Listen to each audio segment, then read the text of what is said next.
శ్రీ గురుభ్యో నమః. ఈ సంవత్సరం ప్రధానంగా 2 గ్రహణాలు మన భారతదేశంలో గోచరిస్తూ వస్తున్నాయి. అంటే యద్యపి ప్రతి అమావాస్య ప్రతి పౌర్ణిమకు ప్రపంచంలో ఎక్కడనో ఒక చోట గ్రహణం అనేది సంభవిస్తూ వస్తుంది అనేది పెద్దల మాట. కానీ ఎప్పుడైతే గ్రహణము మనమున్న ప్రాంతంలో గోచరిస్తుందో, కంటికి కనపడుతుందో, అప్పుడు మాత్రమే దాన్ని ఆచరణ అనేది చేస్తూ రావాలి.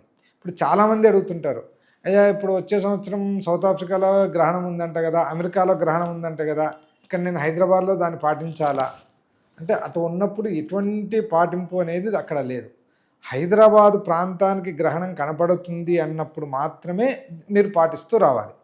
ఈ విశ్వావసనామ సంవత్సరంలో భాద్రపద శుక్ల పౌర్ణిమ అంటే 7/9/2025 రోజున శతభిష నక్షత్రంలో మనకు గ్రహణం అనేది చంద్రగ్రహణం ఏర్పడుతూ వస్తుంది. ఆ సంవత్సరం ఆ నెలలో మనం ఆ గ్రహణాన్ని పాటిస్తూ రావాలి ఆ రోజు మాత్రం. అదేవిధంగా గ్రస్తోదయ చంద్రగ్రహణం కూడా ఒకటి ఉన్నది. ఆ గ్రస్తోదయ చంద్రగ్రహణం విశ్వావసనామ సంవత్సర ఫాల్గుణ శుక్ల పౌర్ణిమ అంటే 3/3/2026 రోజున గ్రస్త ఉదయ చంద్రగ్రహణం అనేది కూడా మనకు ఏర్పడుతూ వస్తుంది. ఈ 2 గ్రహణాలు మాత్రమే పాటించాలి.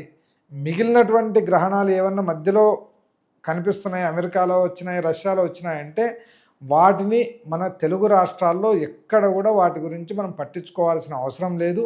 మన భారతదేశంలో వాటి గురించి పట్టించుకోవాల్సిన అవసరం లేదు.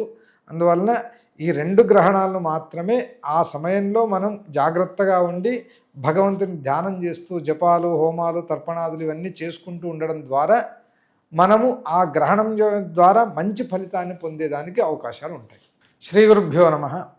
ఈ సంవత్సరం ఆది నుంచి కూడా ధనుస్సు రాశి వారికి చతుర్థంలో అర్ధాష్టమంలో శని సంచారం కలుగుతూ ఉన్న సప్తమ భావంలో గురు సంచారం ఉన్నందువలన ఆ గురు యొక్క దృష్టి ద్వారా మంచి పేరు ప్రఖ్యాతులు, ధనలాభము, మంచి ఐశ్వర్యము, మతిస్తస్య బహ్వి విభూతిశ్చ బహ్వి అనుకొని మంచి పేరు ప్రఖ్యాతులు, మంచి ఆలోచన శైలి ఇవన్నీ కూడా ఈ సంవత్సరం కలుగుతూ వచ్చి సపిండాదిక మీ పాలివాళ్ళలో, మీ దాయాదుల్లో మీకు ఒక ఉన్నతమైనటువంటి స్థానమానాలు, గుర్తింపు, మీ బంధువులు అందరూ కూడా మిమ్మల్ని గుర్తించేటువంటి పరిస్థితులు ఇవన్నీ కూడా లభిస్తూ వస్తాయి. ఈ సంవత్సరం అర్ధాష్టమ శని యొక్క చెడు ఫలితాలు ఏవైతే ఉంటాయో వాటన్నిటినీ కూడా సప్తమ భావంలో ఉన్నటువంటి యొక్క గురువు యొక్క సంచారం ద్వారా ఆ చెడు ఫలితాలన్నింటినీ పోగొట్టి కాపాడుతూ వస్తాడు గురువు. ఈ విశ్వావసనామ సంవత్సరం మనం టీవీ ప్రేక్షకులందరికీ, అదేవిధంగా మన సనాతన ధర్మాన్ని పాటించేటువంటి ప్రతి ఒక్కరికి కూడా అష్టైశ్వర్యాలను, సుఖ సంతోషాలను అన్నిటినీ ఇస్తూ రావాలి అని ఆ భగవంతుణ్ణి ప్రార్థన చేస్తూ ఉన్నాను.